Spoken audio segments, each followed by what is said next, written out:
പ്രിയ സഹോദരങ്ങളെ, ഈ ആഴ്ച മുതൽ തുടർന്നുള്ള ചില ആഴ്ചകളിൽ ഞാൻ അയക്കുന്ന മെസ്സേജുകൾ മിനിസ്ട്രിയിലുള്ള സഹോദരങ്ങൾക്ക് വേണ്ടി നടത്തിയ ഒരു സെമിനാറിൻ്റെ ഭാഗങ്ങളാണ്.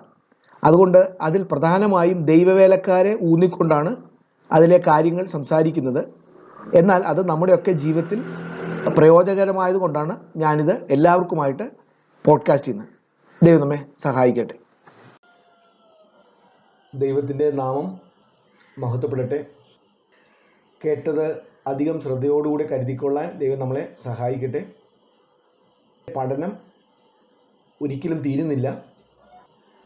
പഠനം തീർന്നു എന്ന് തോന്നിയാൽ അതിനർത്ഥം അവൻ മരിക്കാൻ തുടങ്ങി എന്നുള്ളതാണ്, ആത്മീയമായിട്ട് മരിക്കാൻ തുടങ്ങി എന്നുള്ളതാണ്.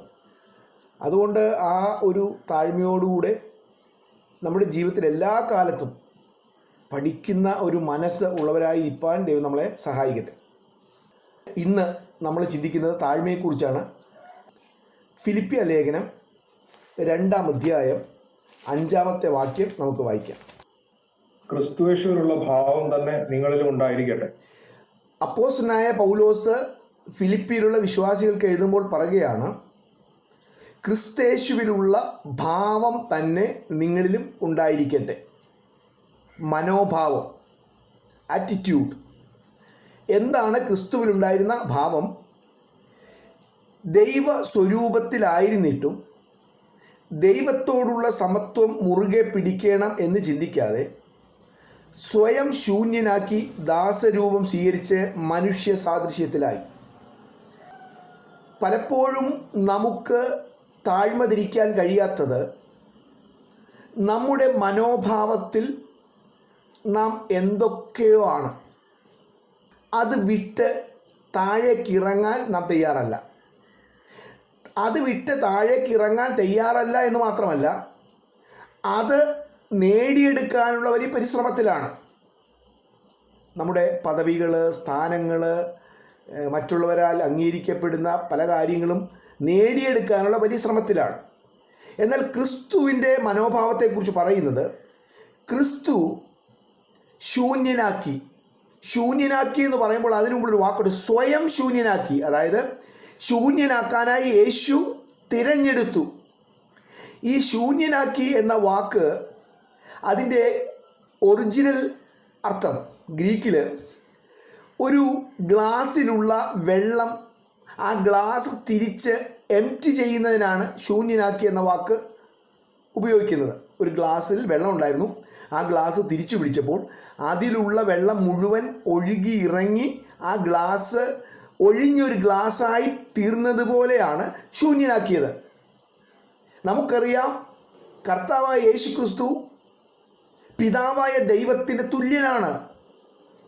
എന്നാൽ മനുഷ്യൻ്റെ രക്ഷയ്ക്ക് വേണ്ടി ദൈവിക പദ്ധതിയുടെ ഭാഗമായി ഭൂമിയിലേക്ക് വന്നപ്പോൾ താൻ തൻ്റെ അധികാരങ്ങൾ, പദവികൾ, സ്ഥാനങ്ങൾ ഒക്കെ വേണ്ട എന്ന് സ്വയമായി തീരുമാനിച്ചു.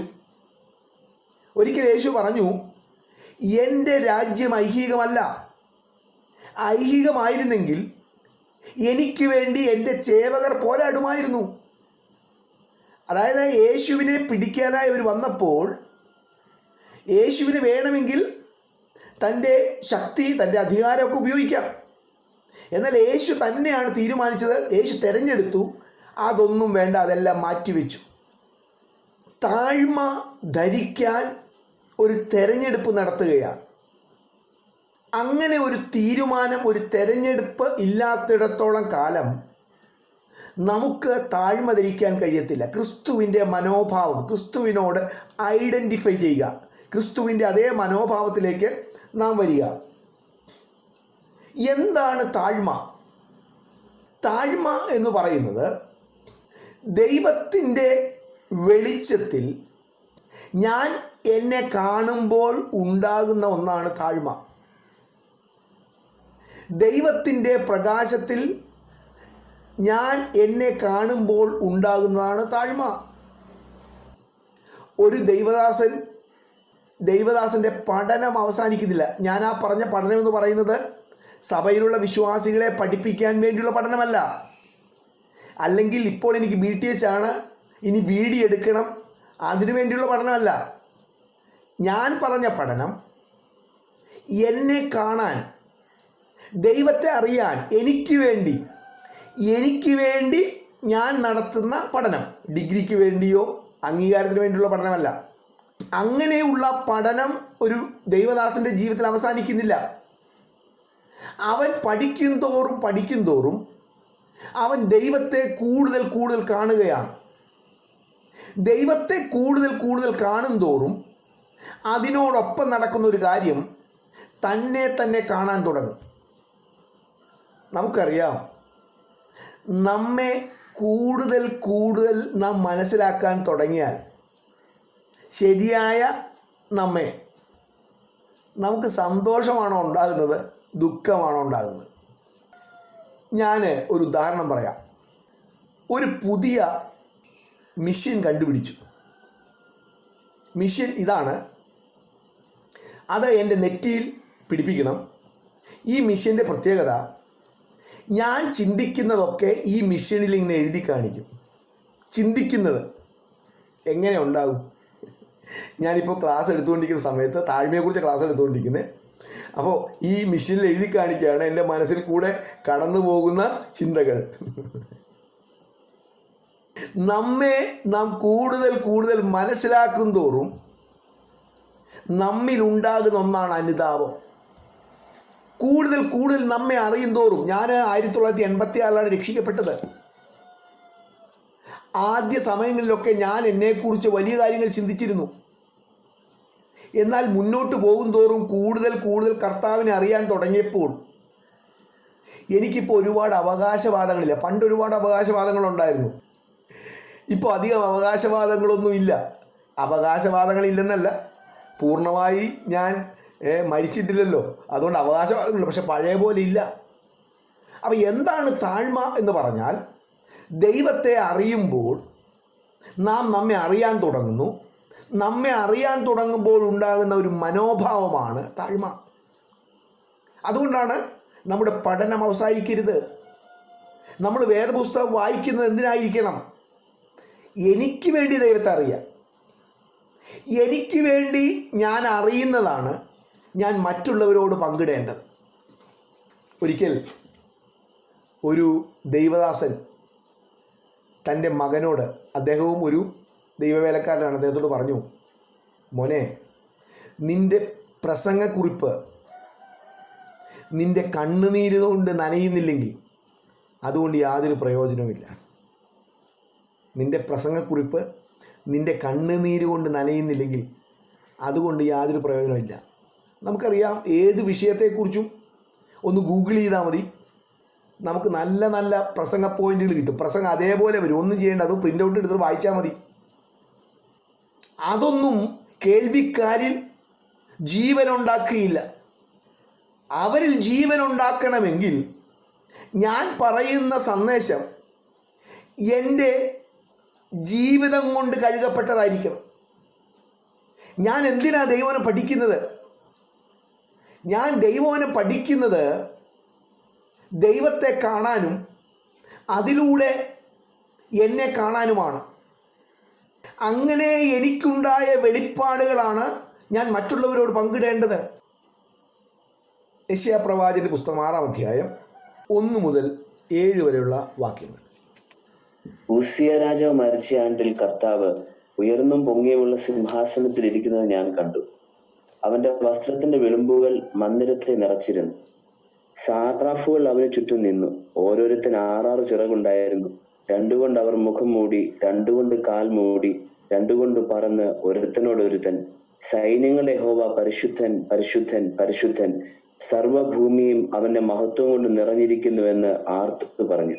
അവർ ആർക്കുന്ന ശബ്ദത്താൽ ഉമ്മറപ്പടികളുടെ അടിസ്ഥാനങ്ങൾ കുലുങ്ങി, ആലയം പുക കൊണ്ട് നിറഞ്ഞു. യെശയ്യാവ് ഒരു വലിയ ദർശനം കാണുകയാണ്. എന്താ ദർശനം? ദൈവത്തിൻ്റെ മഹത്വം. ആ മഹത്വം കണ്ടപ്പോൾ യെശയ്യാവിന് എന്ത് സംഭവിച്ചു? അടുത്ത വാക്യം, 5-ാമത്തെ വാക്യം. അപ്പോൾ ഞാൻ എനിക്ക് അയ്യോ കഷ്ടം, എനിക്ക് അയ്യോ കഷ്ടം, നമ്മിൽ ഒരു നന്മയും വസിക്കുന്നില്ല എന്നുള്ള തിരിച്ചറിവ്. നമ്മുടെ വാക്കിൽ എത്ര ഞാൻ വരുന്നുണ്ട്? ഞാൻ. എന്തുകൊണ്ട് ഇത്ര അധികം ഞാൻ വരുന്നത്? എന്നെ ഞാൻ അറിയാത്തത് കൊണ്ടാണ്. യെശയ്യാവ് ദൈവത്തെക്കുറിച്ചുള്ള ദർശനം കണ്ടു കഴിഞ്ഞപ്പോൾ യെശയ്യാവ് പറയുന്നത്, അയ്യോ, ഒരു മനുഷ്യന് എത്ര വെളിപ്പാടുണ്ട് എന്ന് അളക്കാനുള്ള അളവുകോലാണ് താഴ്മ. യെശയ്യാവ് പറയുന്നു, അയ്യോ, ഞാൻ നശിച്ചു. അത് പറഞ്ഞു കഴിഞ്ഞപ്പോൾ എന്ത് സംഭവിച്ചു? സറാഫുകളിൽ ഒരുവൻ യാഗപീഠത്തിൽ നിന്നൊരു കൊടിൽ കൊണ്ടൊരു തീക്കനൽ എടുത്ത് അവൻ്റെ വായിൽ തൊടുവിച്ചു. പിന്നീട് നമ്മൾ വായിക്കുന്നുണ്ട്, യെശയ്യാവ് ഒരു ശബ്ദം കേൾക്കുന്നു, ഞാൻ ആരെ അയക്കേണ്ടു? എനിക്ക് വേണ്ടി പോകും, നമുക്ക് വേണ്ടി പോകും. അപ്പോൾ യെശയ്യാവ് ദൈവത്തോട് പറയുന്നു, അടിയനെ അയക്കണമേ. ഇതാണ് ദൈവവേലയ്ക്ക് വേണ്ടി ഒരാൾ ഇറങ്ങിത്തിരിക്കുന്നതിൻ്റെ പ്രൊസീജിയർ. അത് ജീവിതകാലം മുഴുവൻ തുടർന്നുകൊണ്ടേയിരിക്കുകയാണ്. ദൈവത്തെ കാണുന്നു, ദൈവത്തെ കാണുമ്പോൾ ആ പ്രകാശത്തിൽ എന്നെ കാണുന്നു, ഞാൻ ദൈവസന്നിധിയിൽ നിലവിളിക്കുന്നു. ആ സമയത്ത് ദൈവം സ്വർഗത്തിലെ വിശുദ്ധീകരിക്കുന്ന യാഗപീഠത്തിലെ കനലുകൊണ്ട് എൻ്റെ നാവിനെ തൊടുവിക്കുന്നു. ഞാൻ വിശുദ്ധനാകുന്നു. എന്നെ ദൈവം തൻ്റെ ശുശ്രൂഷയ്ക്ക് അയക്കുന്നു. വീണ്ടും ആ പ്രൊസീജിയർ തുടർന്നുകൊണ്ടേയിരിക്കുന്നു. കൂടുതൽ നിലവിളി എന്നിൽ ഉയരും തോറും കൂടുതൽ ഞാൻ വിശുദ്ധനായിക്കൊണ്ടിരിക്കും. ഇയ്യോബിൻ്റെ പുസ്തകം 42-ാം അധ്യായം 5-6 വാക്യങ്ങൾ. ഞാൻ നിന്നെക്കുറിച്ചൊരു കേൾവി മാത്രമേ കേട്ടിരുന്നുള്ളൂ, ഇപ്പോഴോ എൻ്റെ കണ്ണാൽ നിന്നെ കാണുന്നു. ഓക്കെ, നമുക്ക് ആ വാക്യത്തിന് മുൻപുള്ള സംഭവം അറിയാം. ഇയ്യോബ് തൻ്റെ സ്നേഹിതന്മാർ പറഞ്ഞു നീ തെറ്റ്, ഇയ്യോബ് പറഞ്ഞു ഞാൻ ശരി. അങ്ങനെ അവർ തമ്മിലുള്ള തർക്കവും വാദവുമാണ് ഇയ്യോബ് ഇത്ര അധികം അധ്യായങ്ങളായി വളരാനുള്ള കാരണം. അല്ലെങ്കിൽ ഇത്ര അധ്യായം ഉണ്ടാകത്തില്ല. സ്നേഹിതർ പറഞ്ഞു നീ തെറ്റ്, ഇയ്യോബ് പറഞ്ഞു ഇല്ല ഞാൻ ശരി. ഒടുവിൽ ദൈവം പ്രത്യക്ഷനായി. ദൈവത്തിൻ്റെ ദർശനം കണ്ടു കഴിഞ്ഞപ്പോൾ എന്ത് സംഭവിച്ചു? വായിക്കാൻ താഴോട്ട്. ആകയാൽ ഞാൻ എന്നെ തന്നെ വെറുത്ത് പൊടിയിലും ചാരത്തിലും കിടന്ന് അനുതപിക്കുന്നു. അതിനു മുൻപ് അങ്ങനെ ആയിരുന്നില്ലല്ലോ. ഞാനാണ് ശരി, എൻ്റെ നീതിയാണ് ശരി, എൻ്റെ നീതിയാണ് ഉയർന്നിരിക്കുന്നതൊക്കെ പറഞ്ഞ് വലിയ പ്രഭാഷണമൊക്കെ നടത്തിയിരുന്ന ആള് ദൈവത്തിൻ്റെ പ്രകാശത്തിൽ പറയുന്നു, ഞാനിപ്പോൾ എന്നെ തന്നെ വെറുക്കുന്നു, അതുകൊണ്ട് ഞാൻ പൊടിയിലും ചാരത്തിലും ഇരിക്കുന്നു. എന്നിട്ട് ആകയാൽ ഞാൻ എന്നെ തന്നെ വെറുത്ത് പൊടിയിലും ചാരത്തിലും കിടന്ന് അനുതപിക്കുന്നു. അനുതപിക്കുന്നു. ദൈവത്തെ അറിയുന്നതിലൂടെയാണ് താഴ്മയുണ്ടാകുന്നത്. നമ്മുടെ ഇടയിലുള്ള വലിയൊരു പ്രശ്നം, പ്രത്യേകിച്ചും ദൈവദാസന്മാരുടെ ഇടയിലുള്ള പ്രശ്നം, ബൈബിൾ കോളേജിൽ പോകുന്നതിന് മുൻപ് ഒന്നും അറിയത്തില്ല. ബൈബിൾ കോളേജിൽ ഫസ്റ്റ് ഇയർ കഴിയുമ്പോൾ, ഈ ബൈബിൾ കോളേജ് എന്ന് പറഞ്ഞാൽ ഞാനും ബൈബിൾ കോളേജ് കഴിഞ്ഞ് വന്ന ആളായതുകൊണ്ടാണ്. ഫസ്റ്റ് ഇയർ കഴിയുമ്പോൾ ബൈബിൾ പകുതി അറിയാം, സെക്കൻഡ് ഇയർ കഴിയുമ്പോൾ മുഴുവൻ അറിയാം, തേർഡ് ഇയർ കഴിയുമ്പോൾ ഇനി ആരും എന്നെ പഠിപ്പിക്കേണ്ട, പാസ്റ്ററായി കഴിഞ്ഞാൽ ആരെങ്കിലും പഠിപ്പിച്ചാൽ അവനാണ് ഏറ്റവും വലിയ ശത്രു. തീർന്നു. അതോടുകൂടെ ആ ദൈവദാസൻ മരിക്കാൻ തുടങ്ങി എന്നതാണ് അതിൻ്റെ അർത്ഥം. നിങ്ങളും ഞാനും ഒരിക്കലും പഠിച്ചു തീരുന്നില്ല.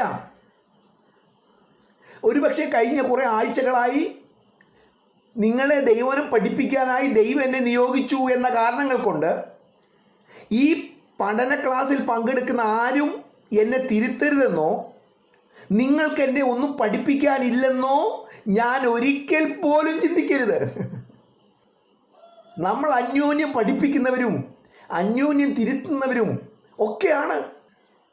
ഒരു പക്ഷേ എനിക്ക് ദൈവവചനം നന്നായി പഠിപ്പിക്കാനുള്ള കൃപ ദൈവം തന്നു കാണും, നിങ്ങൾക്കൊരു പക്ഷേ തന്നു കാണത്തില്ല. പക്ഷേ എന്നേക്കാൾ ജീവിതം നിങ്ങളുടേതായിരിക്കും ദൈവസന്നിധിയിൽ കൂടുതൽ കറക്റ്റ്. എനിക്ക് പണ്ട് എൻ്റെ വീട്ടിലൊരു സംഭവം നടന്നു. ഞാൻ താമസിക്കുന്ന അവിടെ 2 സഹോദരിമാർ കാർ ഓടിച്ചുകൊണ്ട് എൻ്റെ വീട്ടിൽ വന്നു. അപ്പോൾ ഞാനൊരു കുന്നിൻ്റെ സൈഡിലാണ് താമസിച്ചുകൊണ്ടിരുന്നത്. അപ്പോൾ ഈ വീട്ടിൽ നിന്ന് കാറ് കയറ്റാനും ഇറക്കാനും ഇത്തിരി ബുദ്ധിമുട്ടാണ്, കുറേ വർഷങ്ങൾക്ക് മുമ്പാണ്. അപ്പോൾ ഇവർ കാറ് കൊണ്ടുവന്നിട്ട് എൻ്റെ വീട്ടിൻ്റെ കാർ പോർച്ചിലേക്ക് കാറ് കയറ്റാൻ ഇങ്ങനെ ബുദ്ധിമുട്ടുമാണ്. അപ്പോൾ ഞാൻ അവരോട് ഡയറക്ഷൻ പറഞ്ഞു കൊടുക്കുകയാണ്, അങ്ങോട്ട് തിരിക്കും ഇങ്ങോട്ട് തിരിക്കും. അപ്പോൾ ഉടനെ ആ വണ്ടി ഓടിച്ചുകൊണ്ടിരുന്ന സഹോദരി വണ്ടി നിർത്തിയിട്ട് എന്നോട് പറഞ്ഞു, അങ്കിളൊന്ന് കയറ്റിയിട്ട് തരാമോ എന്ന് ചോദിച്ചു. അപ്പോൾ ഞാൻ ആ സഹോദരിയോട് പറഞ്ഞു, എനിക്ക് കാർ ഓടിക്കാൻ അറിയില്ല. എനിക്ക് കാർ ഓടിക്കാൻ അറിയില്ലായിരുന്നു അന്ന്, ഞാൻ ഓടിച്ചിട്ടില്ല. എനിക്ക് പക്ഷേ ഡയറക്ഷൻ പറഞ്ഞു കൊടുക്കാൻ അറിയാം, എന്ത് ചെയ്യണമെന്ന് വേറെ ആളോട് പറഞ്ഞു കൊടുക്കാൻ അറിയാം. പക്ഷെ ഞാനിതുവരെയും കാർ ഓടിച്ചിട്ടില്ല. ഞാൻ പറഞ്ഞത് ഇതൊക്കെയാണ് നമ്മുടെ അവസ്ഥകൾ. അതുകൊണ്ട് നമ്മൾ ഒരിക്കലും പിശാച് നമ്മുടെ മനസ്സിനോട് പറയുന്ന നുണകളെ വിശ്വസിക്കരുത്. കൊലോസ്യ ലേഖനം 3-ാം അധ്യായം 12-13 വാക്യങ്ങൾ. അതുകൊണ്ട് ദൈവത്തിന്റെ വൃതന്മാരും വിശുദ്ധന്മാരും പ്രിയരുമായി മനസ്സലിവ്, ദയ, താഴ്മ, സൗമ്യത, ദീർഘക്ഷമ എന്നിവ ധരിച്ചുകൊണ്ട് അന്യോന്യം പൊറുക്കുകയും ഒരുവനോടൊരുവന് വഴക്കുണ്ടായാൽ തമ്മിൽ ക്ഷമിക്കുകയും ചെയ്യുവിൻ. കർത്താവ് നിങ്ങളോട് ക്ഷമിച്ചതുപോലെ നിങ്ങളും ചെയ്യുവിൻ. ക്ഷമിപ്പിൻ, ക്ഷമിക്കുക. നമ്മൾ ഒരു സമൂഹമായി ജീവിക്കുമ്പോൾ, ഒരു സമൂഹമായി ദൈവത്തിൻ്റെ വേല ചെയ്യുമ്പോൾ പല അഭിപ്രായ ഭിന്നതകളൊക്കെ ഉണ്ടാകാം. താഴ്മ ധരിച്ചുകൊണ്ട് അന്യോന്യം ക്ഷമിക്കുവാൻ ദൈവത്തിൻ്റെ വചനം നമ്മെ ഓർമ്മിപ്പിക്കുകയാണ്. ഒരിക്കൽ പത്രോസ് യേശുവിനോട് ചോദിച്ചു, ഞാൻ എത്ര വട്ടം ക്ഷമിക്കണം? 7 വട്ടം മതിയോ? ആ ചോദ്യത്തിൽ തന്നെ പ്രശ്നമാണ്. ക്ഷമിക്കേണ്ടത് എത്ര വട്ടമാണ്? താഴേണ്ടത് എത്ര വട്ടമാണ്? മനസ്സിൽ പൂർണ്ണമായി വിട്ടുകൊടുക്കാൻ തയ്യാറല്ലാതെ ക്ഷമിക്കാനോ താഴ്ത്താനോ കഴിയത്തില്ല. എത്ര വരെ ക്ഷമിക്കണം? എത്ര വരെ ക്ഷമിക്കണം? ഒടുവിൽ എത്ര വട്ടം ക്ഷമിക്കണമെന്ന് ചോദിക്കാൻ തോന്നാത്തതുവരെ ക്ഷമിക്കണം. പിന്നെ ക്ഷമ തീരൂ? ഇല്ല, പിന്നെ ക്ഷമിക്കുന്നത് അറിയത്തില്ല, അത്രേ ഉള്ളൂ. ആരോ പറഞ്ഞതുപോലെ ആദ്യത്തെ അടിയേ പ്രശ്നമുള്ളൂ. ദൈവവേലക്കാരോട് പറയാണ്, സുവിശേഷ വേലക്കാർക്ക് ആദ്യത്തെ അടിയേ പ്രശ്നമുള്ളൂ, പിന്നത്തെ അടി അറിയത്തില്ലെന്ന്. പത്രോസ് ചോദിക്കണം, എത്ര വട്ടം ക്ഷമിക്കണം? പത്രോസ് ആ ചോദ്യം ചോദിക്കുമ്പോൾ എന്താ അതിൻ്റെ പിന്നിൽ ഉദ്ദേശിക്കുന്നത്? കർത്താവ് പറയുകയാണ് 7 വട്ടം മതി, ക്ഷമിച്ചാൽ മതി എന്ന് പറഞ്ഞാൽ 1-ാമത്തെ അടിക്ക് ക്ഷമിച്ചു, 2-ാമത്തെ അടിയും ക്ഷമിച്ചു, 3-ാമത്തെ അടിയായപ്പോൾ കടിച്ചു പിടിച്ച് ക്ഷമിച്ചു, 6-ാമത്തെ അടിയായപ്പോൾ പൊട്ടി വരുന്നുണ്ടെങ്കിലും കൺട്രോൾ ചെയ്തു, 7-ാമത്തെ അടി കഴിയലും തിരിച്ച് പട പട പട അത് കൊടുക്കുക. അതാണ് പത്രോസ് ചോദിച്ചത്. 7 വട്ടം മതിയോ? 7 കഴിഞ്ഞാൽ പിന്നേക്ക് തിരിച്ചു കൊടുക്കാമല്ലോ. അപ്പം കർത്താവ് ഒരു കഥ പറഞ്ഞു. ഒരു രാജാവിന് കടപ്പെട്ടിരിക്കുന്ന ഒരു മനുഷ്യൻ്റെ കഥ. ആ രാജാവിനൊരു വലിയ തുക ഈ മനുഷ്യൻ കൊടുക്കാനുണ്ടായിരുന്നു. കൊടുത്തു തീർക്കാൻ കഴിയത്തില്ല എന്ന് രാജാവ് മനസ്സിലാക്കിയപ്പോൾ ഈ മനുഷ്യനോട് ദയ തോന്നി ആ കടമൊക്കെ ഇളച്ചു കൊടുത്തു. എന്നാൽ ആ മനുഷ്യൻ തിരിച്ചു പോകുന്ന വഴിക്ക് തനിക്ക് അല്പം തുക തരാനുള്ള മറ്റൊരു മനുഷ്യനെ കണ്ടപ്പോൾ അവൻ്റെ കൊങ്ങയ്ക്ക് പിടിച്ച് അവനെ തടവിലാക്കി. ഇത് രാജാവ് അറിഞ്ഞു. അപ്പം രാജാവ് ഒരു ചോദ്യം ചോദിച്ചു, ഞാൻ നിന്നോട് ക്ഷമിച്ചതുപോലെ നീയും ക്ഷമിക്കേണ്ടതല്ലയോ? എന്തുകൊണ്ടാണ് നമ്മുടെ പേര് ജീവന്റെ പുസ്തകത്തിൽ എഴുതപ്പെട്ടത്? ഗൾഫിലെ ജോലി കളഞ്ഞിട്ട് വടക്കേ ഇന്ത്യയിലേക്ക് സുവിശേഷ വേലയ്ക്ക് പോയതുകൊണ്ടാണോ എഴുതപ്പെട്ടത്? അല്ലെങ്കിൽ എനിക്കുണ്ടായിരുന്ന എല്ലാ സുഖ സൗകര്യങ്ങളും ഞാൻ ഉപേക്ഷിച്ച് കർത്താവിന് വേണ്ടി ജീവത്യാഗം ചെയ്തു അതുകൊണ്ടാണ് എഴുതപ്പെട്ടത്? അല്ല. എഴുതപ്പെട്ടത് നമ്മുടെ കർത്താവ് നമ്മുടെ പാപങ്ങൾ ഏറ്റെടുത്ത് നമുക്ക് വേണ്ടി ഒരു അകൃത്യയാഗമായതുകൊണ്ടാണ് നമ്മുടെ പേര് ജീവന്റെ പുസ്തകം എഴുതപ്പെട്ടത്. കർത്താവ് നമ്മുടെ പാപങ്ങൾ ക്ഷമിച്ചു. കർത്താവ് നമ്മോട് ക്ഷമിച്ചതുപോലെ നാം മറ്റുള്ളവരോട് ക്ഷമിക്കണം. ഈ എല്ലാ ദിവസവും നമ്മൾ പ്രാർത്ഥിക്കുന്ന പ്രാർത്ഥനയിൽ കർത്താവ് പഠിപ്പിച്ച പ്രാർത്ഥനയാണ്, ഞങ്ങൾ ഞങ്ങളുടെ കടക്കാരോട് ക്ഷമിക്കുന്നത് എങ്ങനെയാണോ അങ്ങനെ നീയും ഞങ്ങളുടെ കടങ്ങളെ ഞങ്ങളോട് ക്ഷമിക്കണം. നമ്മുടെ ജീവിതത്തിൽ ഇപ്പോഴും ക്ഷമിക്കപ്പെടാത്തവരായി എത്ര പേരുണ്ട്? അങ്ങനെയാണെങ്കിൽ ദൈവസന്നിധിയിൽ നിങ്ങളും ക്ഷമിക്കപ്പെടുന്നില്ല. നമ്മുടെ ഇടയിൽ വഴക്കുണ്ടാകുന്നത് എവിടെ നിന്നാണ്? പ്രൈഡിൽ നിന്നാണ് വഴക്കുണ്ടാകുന്നത്. പ്രൈഡ്, താഴ്മ ക്ഷമിക്കുമ്പോൾ നിഗളം വഴക്കുണ്ടാക്കുന്നു. നിങ്ങളുടെ വിശുദ്ധി, നിങ്ങളുടെ നല്ല ക്യാരക്ടർ, നിങ്ങളുടെ അധ്വാനം നിമിത്തമാണ് ഉണ്ടായതെന്ന് ചിന്തിച്ചാൽ മതി. നിങ്ങൾക്ക് എല്ലാവരോടും പുച്ഛം തോന്നും. നിങ്ങൾക്ക് ആരോടും ക്ഷമിക്കേണ്ട ആവശ്യമില്ല. എന്നാൽ നമ്മുടെ വിശുദ്ധി, നമ്മുടെ നല്ല ക്യാരക്ടർ ദൈവത്തിൻ്റെ ദാനമാണെന്ന് ഓർത്താൽ നമുക്ക് എല്ലാവരോടും ക്ഷമിക്കാൻ പറ്റും. യാക്കോബിൻ്റെ ലേഖനം 3-ാം അധ്യായം 13 മുതൽ 16 വരെയുള്ള വാക്യം. യാക്കോബ് 3:13 മുതൽ 16 വരെയുള്ള വാക്യം. നിങ്ങളിൽ ജ്ഞാനിയും വിവേകിയുമായവനാര്? അവൻ ജ്ഞാനത്തിൻ്റെ ലക്ഷണമായ സൗമ്യതയിൽ നല്ല ജീവിതത്തിലൂടെ തൻ്റെ പ്രവൃത്തികൾ കാണിക്കട്ടെ. നിങ്ങളിൽ ജ്ഞാനിയും വിവേകിയുമായവനാര്? ജ്ഞാനത്തിൻ്റെയും വിവേകത്തിൻ്റെയും ലക്ഷണം എന്താണ്? സൗമ്യത അല്ലെങ്കിൽ താഴ്മ. നമ്മൾ എങ്ങനെയാണ് ജ്ഞാനത്തിൻ്റെയും വിവേകത്തിൻ്റെയും ലക്ഷണം കണ്ടെത്തുന്നത്? അമേരിക്കയിൽ എത്ര ആനയുണ്ടെന്നും അമേരിക്കൻ പ്രസിഡന്റ് പേരെന്താണെന്നും ശൂന്യാകാശത്തിൽ ഇനി എത്ര സ്ഥലവും കൂടി ഉണ്ട് നമുക്ക് പോകാനെന്നും ഇങ്ങനെയുള്ള വലിയ വലിയ വിജ്ഞാനങ്ങളൊക്കെ പറയുന്നതിലൂടെയാണ് നമ്മൾ ജ്ഞാനിയാണെന്ന് തെളിയിക്കാൻ ശ്രമിക്കുന്നതും ജ്ഞാനിയാണെന്ന് പറയുന്നതും. എന്നാൽ വേദപുസ്തകം പറയുന്നത് ജ്ഞാനത്തിൻ്റെ ലക്ഷണം സൗമ്യതയാണ്, താഴ്മയാണ്. എന്നിട്ട് 14-ാമത്തെ വാക്യത്തിൽ പറയുകയാണ്, എന്നാൽ നിങ്ങളുടെ ഹൃദയത്തിൽ കയ്പുള്ള കടുത്ത അസൂയയും കലഹവും ഉണ്ടെങ്കിൽ സത്യത്തിനെതിരായി പ്രശംസിക്കുകയും വ്യാജം പറയുകയും അരുത്. നിങ്ങൾ കയ്പുള്ളവനും വഴക്കുണ്ടാക്കുന്നവനുമാണെങ്കിൽ നിങ്ങൾ അത് അറിഞ്ഞുകൊണ്ട് തന്നെ ഞാൻ വലിയ ജ്ഞാനിയാണെന്ന് ചിന്തിക്കുകയോ പറയുകയോ ചെയ്യരുത്. അത് ഉയരത്തിൽ നിന്ന് വരുന്ന ജ്ഞാനമല്ല, പ്രാകൃതവും പൈശാചികവുമായ ജ്ഞാനമാണ്. അസൂയയും കലഹവും ഉള്ളിടത്ത് കലക്കവും സകല ദുഷ്പ്രവൃത്തിയുമുണ്ട്. ഉയരത്തിൽ നിന്ന് വരുന്ന ജ്ഞാനത്തിൻ്റെ പ്രത്യേകത എന്താണ്? അത് നിർമ്മലമാണ്, സമാധാനം ഉണ്ടാക്കുന്നതാണ്, ശാന്തതയുള്ളതാണ്, അനുസരണവും കരുണയും സൽഫലവും നിറഞ്ഞതാണ്, പക്ഷപാതവും കാപഢ്യവും ഇല്ലാത്തതാണ്. ഇതാണ് താഴ്മയിലൂടെ ഉണ്ടാകുന്ന സൗമ്യതയുള്ളവൻ്റെ ജീവിതത്തിൽ സംഭവിക്കുന്ന കാര്യങ്ങൾ. ബൈബിളിൽ പറയുന്ന ചില സംഭവങ്ങൾ, താഴ്മയുള്ള ബന്ധത്തിലുള്ള ചില സംഭവങ്ങളാണ് നമ്മൾ മുന്നോട്ട് നോക്കുന്നത്. 3 കാര്യങ്ങൾ കൂടെ നമ്മൾ നോക്കുകയാണ്. 3 സംഭവങ്ങൾ താഴ്മയുള്ള ബന്ധത്തിൽ അല്ലെങ്കിൽ താഴ്മയ്ക്ക് ഒരു അടയാളമായി കാണാവുന്ന ചില സംഭവങ്ങൾ.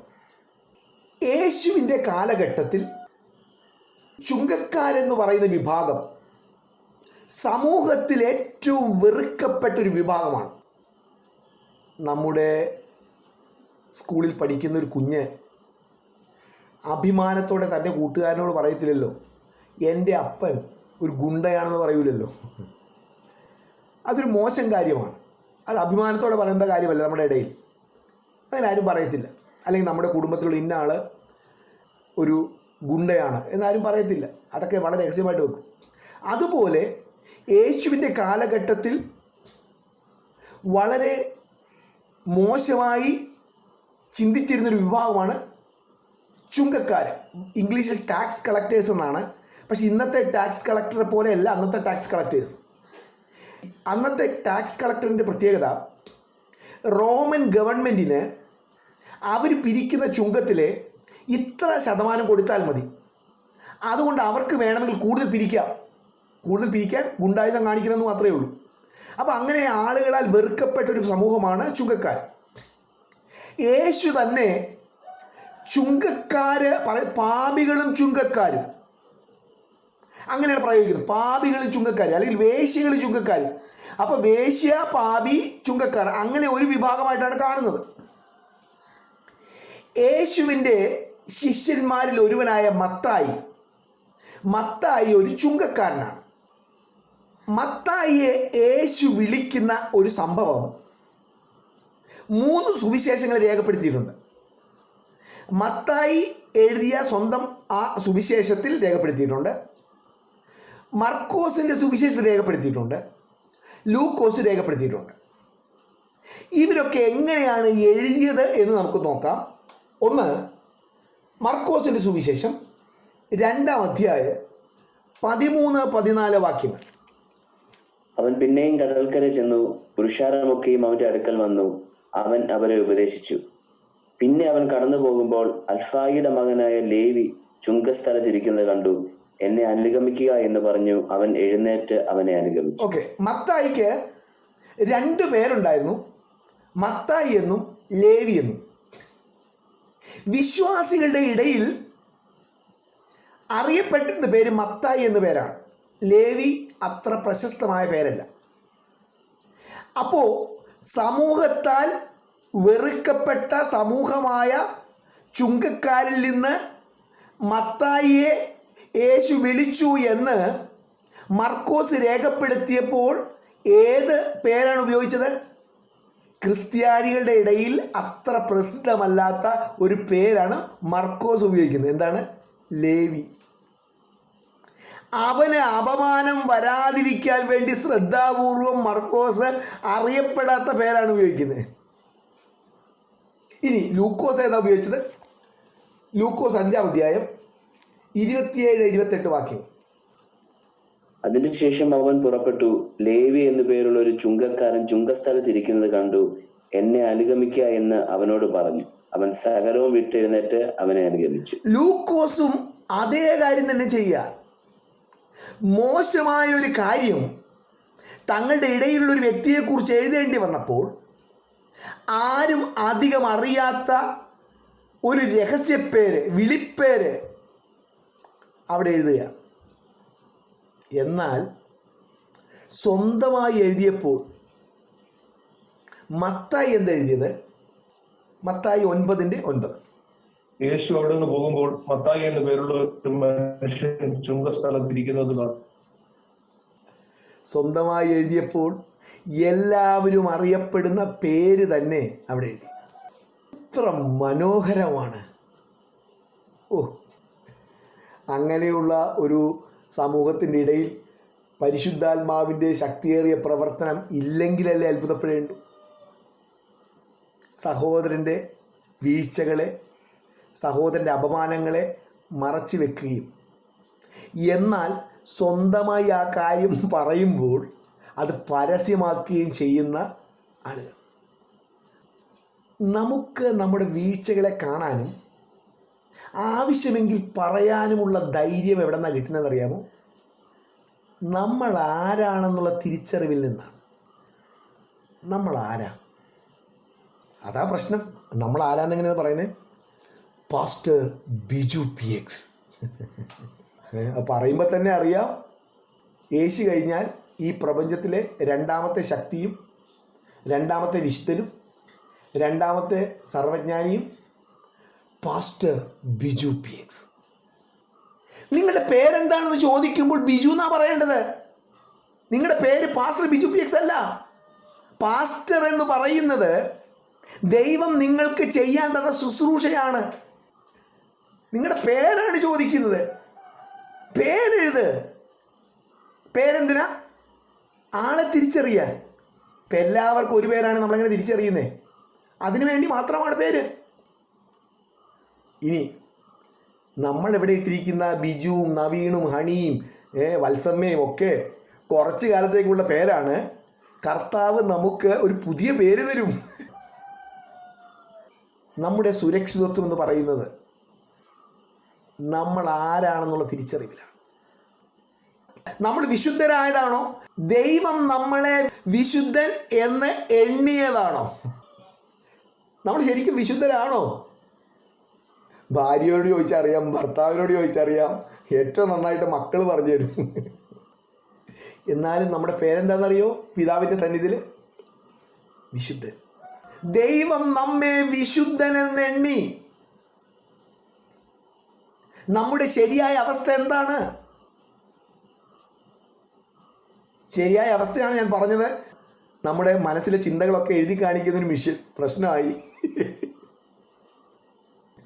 അതോടുകൂടെ എനിക്ക് തോന്നുന്നേ ലോകം അവസാനിക്കുന്ന എനിക്ക് തോന്നുന്നേ.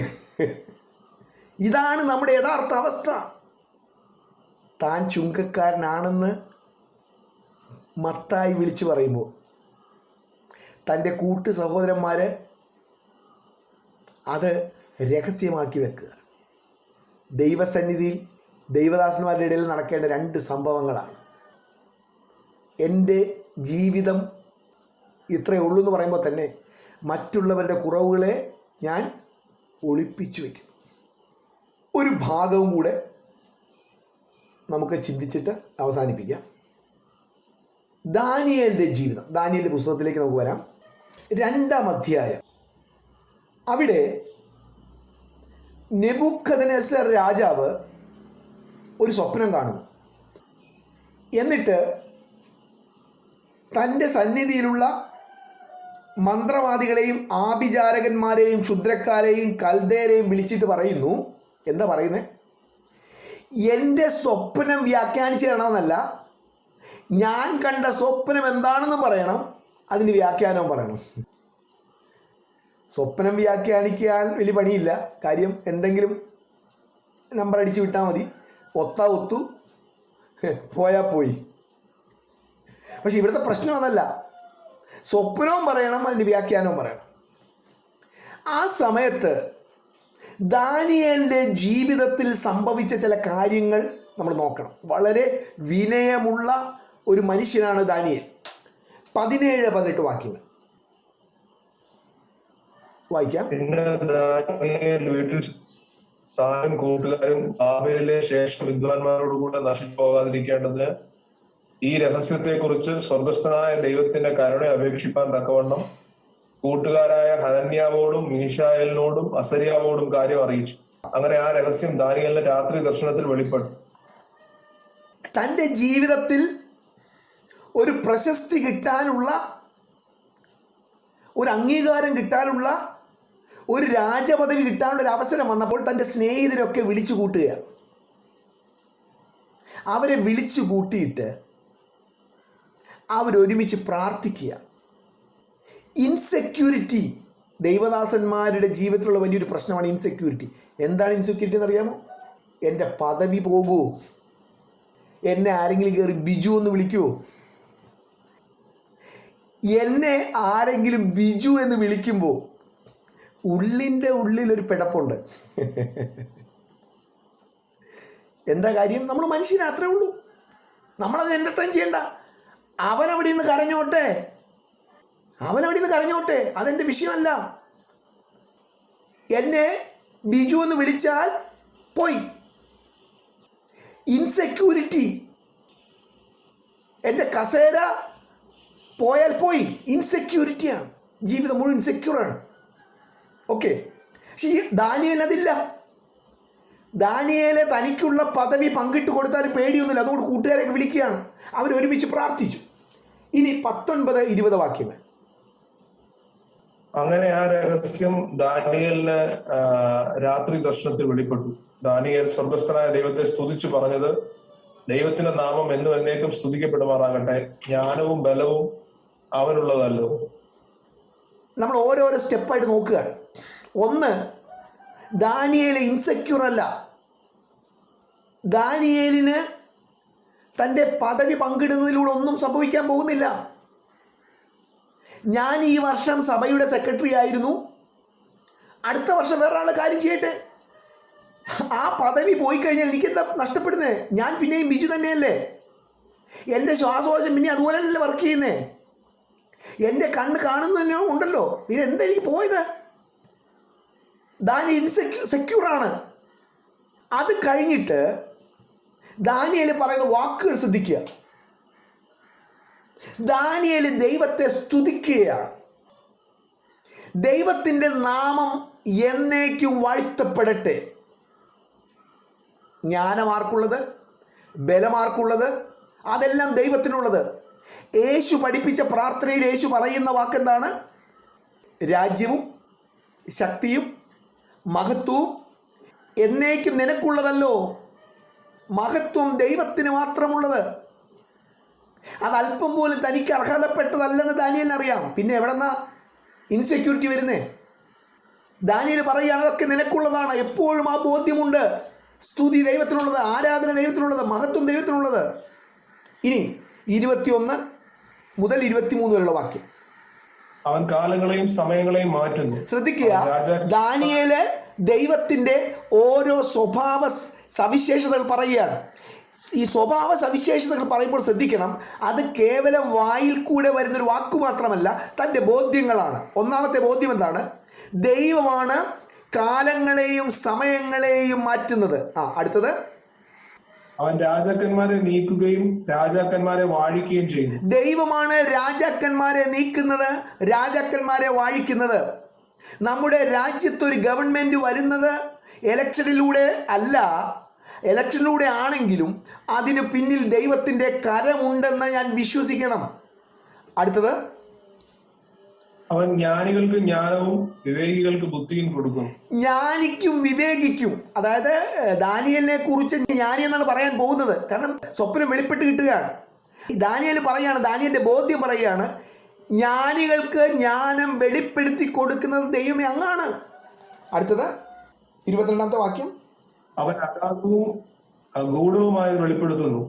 അവൻ ഇരുട്ടിലുള്ളത് അറിയുന്നു, വെളിച്ചം അവനോടുകൂടെ വസിക്കുന്നു. ദൈവത്തിന് അർഹതപ്പെട്ടത് ഒക്കെ ദൈവത്തിന് കൊടുക്കുന്നു. ദാനിയേലിന് ബോധ്യമുണ്ട്. നമ്മളൊക്കെ ഇൻകം ടാക്സോ സെയിൽ ടാക്സോ ഒക്കെ കൊടുക്കുന്നവരാണ്.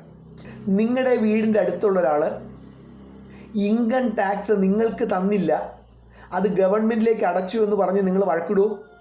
അയാൾ സെയിൽ ടാക്സ് എനിക്ക് തന്നില്ല, അത് ഗവൺമെൻറ്റിലേക്ക് അടച്ചു എന്ന് പറഞ്ഞ് വഴക്കിടുമോ? ഇല്ല. കാര്യം സെയിൽ ടാക്സ് ഇൻകം ടാക്സ് ഗവൺമെൻറ്റിനുള്ളതാണ്, എനിക്കുള്ളതാണെന്ന് അറിയാം. അതുപോലെ മഹത്വം എനിക്കുള്ളതല്ല, അത് ദൈവത്തിനുള്ളതാണ്. അത് ദൈവത്തിന് കൊടുത്തെങ്കിൽ നമ്മളെങ്ങനെയാണ് പരാതിപ്പെടുന്നത്? നമുക്കെന്താ പ്രശ്നം ഉണ്ടാകുന്നത്? സന്തോഷമല്ലേ ഉണ്ടാകേണ്ടത്. ഒന്ന്, ദാനിയേൽ ഇൻസെക്യൂർ അല്ല. അതുകൊണ്ട് തൻ്റെ ജീവിതത്തിൽ ഒരു മഹത്വമുള്ള ഒരു കാര്യം സംഭവിക്കാൻ പോയപ്പോൾ തൻ്റെ സ്നേഹിതരെയൊക്കെ വിളിച്ച് ഒരുമിച്ച് പ്രാർത്ഥിക്കുക. അമേരിക്കയിലെ ഒരു കൺവെൻഷന് പ്രസംഗിക്കാൻ എനിക്കൊരു ക്ഷണം വന്നു. പിന്നെ ഞാൻ ആരോടും വായ തുറന്നിട്ടില്ല. അതിനു മുൻപ് എൻ്റെ നാട്ടിലുള്ള കുറേ പാസ്റ്റേഴ്സ് ഞങ്ങൾ ഒരുമിച്ച് വന്നിരുന്ന് രാത്രി പ്രാർത്ഥന, പകൽ പ്രാർത്ഥന, ഉപവാസ പ്രാർത്ഥന. അമേരിക്കയിൽ ഒരു മീറ്റിങ്ങിന് ക്ഷണം വന്നതോടുകൂടി പിന്നെ ഞാൻ വാ തുറന്നിട്ടില്ല. കാര്യം അവരടിച്ചു കൊണ്ടുപോയാലോ. ദാനിയെല്ലാം പ്രശ്നമൊന്നുമില്ല. അമേരിക്ക പോകുമോ, ഫ്രാൻസ് പോകുമോ, ജർമ്മനി പോകുമോ, ഇതൊക്കെ എൻ്റെ വലിയ വിഷയമാണ്. എന്നിട്ട് ദാനിയേലിന്റെ ബോധ്യങ്ങൾ ദൈവത്തോട് പറയുകയാണ്, സ്തുതി മഹത്വം എല്ലാം നിനക്കുള്ളതാണ്, ജ്ഞാനം നിന്റേതാണ്, നീയാണ് കാര്യങ്ങളെ വെളിപ്പെടുത്തി കൊടുക്കുന്നത്. ഇനി 30ാമത്തെ വാക്യം. എനിക്കോ ജീവനോടിരിക്കുന്ന യാതൊരുത്തനേക്കാളും അധികമായ ജ്ഞാനമൊന്നും ഉണ്ടായിട്ടല്ല, രാജാവിനോട് അർത്ഥം ബോധിപ്പിക്കേണ്ടതിനും തിരുമനസ്സിലെ വിചാരം തിരുമനസ്സുകൊണ്ട് അറിയേണ്ടതിനും അത്രേ ഈ രഹസ്യം എനിക്ക് വെളിപ്പെട്ടിരിക്കുന്നത്.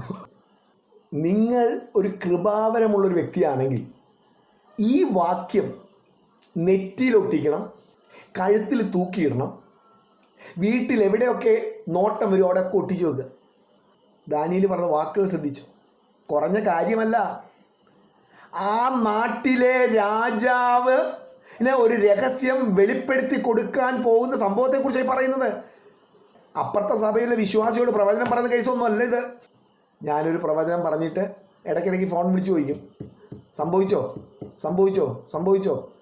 കാര്യം സംഭവിച്ചു എന്ന് അറിഞ്ഞിട്ടുണ്ട് ഒരാൾ വിളിക്കുക. ഇനി സംഭവിച്ചില്ലെങ്കിൽ പറയും, ബ്രദറിൻ്റെ വിശ്വാസം പോരാ.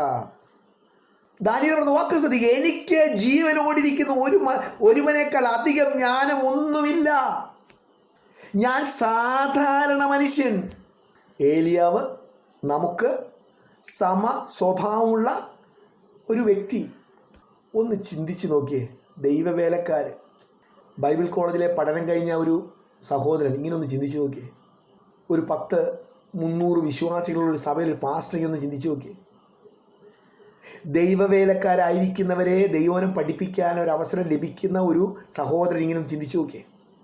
എനിക്ക് ജീവനോടിരിക്കുന്ന ഒരുവനേക്കാൾ അധികം ജ്ഞാനം ഒന്നും ഉണ്ടായിട്ടല്ല, പിന്നെയോ രാജാവിനോട് അർത്ഥം അറിയിക്കേണ്ടതിനും തിരുമനസ്സിനുണ്ടായ വിചാരങ്ങൾ അങ്ങ് ഗ്രഹിക്കേണ്ടതിനും അത്ര ഈ രഹസ്യം എനിക്ക് വെളിപ്പെടുത്തന്നിരിക്കുന്നത്. എനിക്ക് ഒരു പർപ്പസിന് വേണ്ടി ദൈവം തന്നു എന്നേ ഉള്ളൂ. എനിക്ക് സ്പെഷ്യാലിറ്റി ഒന്നുമില്ല, പ്രത്യേകതയൊന്നുമില്ല. ഇനി 47-ാമത്തെ വാക്യം. 47. നീ രഹസ്യം വെളിപ്പെടുത്തുവാൻ പ്രാപ്തനായതുകൊണ്ട് നിങ്ങളുടെ ദൈവം ദൈവാദി ദൈവവും കർത്താദി കർത്താവും രഹസ്യങ്ങളെ വെളിപ്പെടുത്തുന്നതിനുമാകുന്നു സത്യം എന്ന് കൽപ്പിച്ചു. ഓക്കെ, നമ്മൾ വായിച്ച സംഭവങ്ങളിലൊക്കെ ഞാനായിരുന്നു എന്ന് ചിന്തിക്കുക. അപ്പോൾ ഞാൻ രാജാവിൻ്റെ അടുക്കൽ പോയിട്ട് പറയാണ്, രാജാവേ, ഞാൻ കഴിഞ്ഞ മാസം അമേരിക്കയിൽ പോയിട്ട് ഞാൻ പറഞ്ഞ ആ പ്രവചനം അച്ചട്ടായി. അതിനുശേഷം കഴിഞ്ഞ ആഴ്ച റാന്നിയിലുള്ള ഒരു സഹോദരൻ്റെ അടുക്കൽ പോയി പറഞ്ഞ പ്രവചനം അതുപോലെ സംഭവിച്ചു, ഒരു മാറ്റവും ഇല്ല. ഇങ്ങനെ ഒരു അരമണിക്കൂർ എന്നെ പുകഴ്ത്തിയും എന്നെ ആരാധിച്ചും ഞാനൊരു പ്രഭാഷണം നടത്തിയെന്ന് ചിന്തിക്കുക. ഞാൻ രാജാവുകളുടെ സ്വപ്നം പറയുകയും അതിൻ്റെ അർത്ഥം വ്യാഖ്യാനിച്ചു കൊടുക്കുകയും ചെയ്തു കഴിഞ്ഞപ്പോൾ രാജാവ് എന്തു പറയുമായിരുന്നു? ബ്രദറേ, ഞാൻ സമ്മതിച്ചു ബ്രദറെ. ബ്രദർ പറയുന്നത് അച്ചട്ടാണ്. സഹോദര, റാന്നിയിലൊരു പ്രവാചകനുണ്ട്, അയാൾ പറഞ്ഞ അച്ചട്ടാണ്. പിന്നെ ഇല്ലാത്ത കാശ് ഞാൻ ഉണ്ടാക്കി അവിടെ നിന്ന് അച്ചട്ടിനെ വരുത്തുകയാണ്. എനിക്ക് ആഗ്രഹമുണ്ട്, ദൈവം അനുവദിച്ചാൽ പഠിപ്പിക്കണം ഈ സ്പിരിച്വൽ വാർഫെയർ. നമ്മൾ എന്തൊക്കെ വൃത്തികേടുകളാണ് പ്രാക്ടീസ് ചെയ്യുകയും പഠിപ്പിക്കുകയും ചെയ്യുന്നത്. സ്പിരിച്വൽ വാർഫെയർ, ആത്മീയ പോരാട്ടം എന്ന് പറഞ്ഞിട്ട്. എനിക്കറിയാവുന്നൊരു വീട്ടിൽ ഒരു പ്രശ്നം, ഒരാൾ ഇതുപോലെ പ്രവചനം എന്ന പേരിൽ വന്നു. എന്നിട്ട് അദ്ദേഹം നോക്കിയിട്ട് പറഞ്ഞു, ഇവിടെ പ്രശ്നമാണ്, ഇവിടെ തകിട് ആരോ മന്ത്രവാദം ചെയ്ത് കുഴിച്ചിട്ടുണ്ട്, അപ്പോൾ തകിട് എടുക്കണം. അപ്പോൾ പുള്ളി പറഞ്ഞാൽ എനിക്കതിനുള്ള ഗിഫ്റ്റില്ല, അതിനുള്ളൊരു ഗിഫ്റ്റ് കായംകുളത്തെ കണ്ടുകൊണ്ട് അയാളെ കൊണ്ടുവരണം. അയാളെ കൊണ്ടുവരണമെങ്കിൽ കാറ് വിളിക്കണം. നമ്മൾ പിന്നെ എന്തിനും ബില്ലിംഗ് ആണല്ലോ, കാറാ പ്ലെയിനോ വിളി. 5 ലക്ഷം വേണോ, 5 ലക്ഷം തരാം. ഏതായാലും ആ വീട്ടുകാർ അവർ പറഞ്ഞു, അങ്ങനെ കാറും ബസ്സൊന്നും വിളിച്ച് പരിപാടി വേണ്ട, ഞങ്ങൾ സോൾവ് ചെയ്തോളാം എന്ന് പറഞ്ഞു. അദ്ദേഹത്തെ പറഞ്ഞു വിട്ടു. രാജാവ് എന്തു പറഞ്ഞേനെ? ബ്രദർ പറഞ്ഞാൽ അച്ചട്ടാണ്, ബ്രദറെ സംബന്ധിച്ചു. പക്ഷേ ദാനിയേല് തന്നെ പുകഴ്ത്തിയോ തനിക്ക് ശ്രദ്ധ കിട്ടുന്ന ഒരു വാക്കുപോലും പറയാതിരുന്നുകൊണ്ട് കാര്യം സംഭവിച്ചു കഴിഞ്ഞപ്പോൾ രാജാവ് പറയുകയാണ്, ഈ രഹസ്യം വെളിപ്പെടുത്തുവാൻ പ്രാപ്തനായതുകൊണ്ട് നിങ്ങളുടെ ദൈവം സത്യമായും ദൈവാദി ദൈവവും രാജാതി രാജാവും രഹസ്യങ്ങൾ വെളിപ്പെടുത്തുന്നവനുമാകുന്നുവെന്ന് കൽപ്പിച്ചു. ഒരു ജാതീയ രാജാവ് പറയുകയാണ്, രഹസ്യങ്ങളെ വെളിപ്പെടുത്തിയത് ദാനിയേലേ നീയല്ല, നിന്റെ ദൈവമാണ്. ഇതല്ലേ ആരാധന? അല്ലാണ്ട് നമ്മൾ ഡ്രം അടിച്ച് പൊട്ടിച്ചിട്ട് ബ്രദറെ ഇന്നത്തെ ആരാധന ഭയങ്കരമായിരുന്നു എന്ന് പറയുന്നതാണോ ആരാധന? നിങ്ങളെ കാണുന്നവർ, നിങ്ങളെ കേൾക്കുന്നവർ നിങ്ങളുടെ ദൈവം ആരാണെന്ന് മനസ്സിലാക്കുന്നതാണ് ആരാധന. പ്രിയ ദൈവമക്കളെ, കഴിഞ്ഞ ആഴ്ച നമ്മൾ നിഗളത്തെക്കുറിച്ച് കണ്ടു, അതിൻ്റെ ഭീകരതയെക്കുറിച്ച് നമ്മൾ കണ്ടു. ഇന്ന് നമ്മൾ ചുരുക്കമായിട്ട് ചിന്തിച്ചത് താഴ്മയെക്കുറിച്ചാണ്. ഓരോ ദൈവവൈതലും ഓരോ ദൈവദാസനും ഓരോ ദിവസം കഴിയും തോറും താഴ്മയിൽ അധികം മുതിർന്നു വരണം. നമുക്കറിയാം, സഭകളിലൊക്കെ ഒരുപാട് വഴക്കുകളും പ്രശ്നങ്ങളൊക്കെ വർദ്ധിച്ചുകൊണ്ടിരിക്കുകയാണ്. എന്താ കാര്യം? താഴ്മയുടെ അഭാവം, നിഗളത്തിൻ്റെ അതിപ്രസരം. യേശു പറഞ്ഞു, ഇടർച്ചയുണ്ടാക്കുന്നവന് കഷ്ടം. കഷ്ടം എന്ന് പറഞ്ഞാൽ തന്നെ യേശുവാണ് പറയുന്നത്, പ്രശ്നമാണ്. വെറും കഷ്ടം എന്നല്ല പറഞ്ഞത്, കഷ്ടം.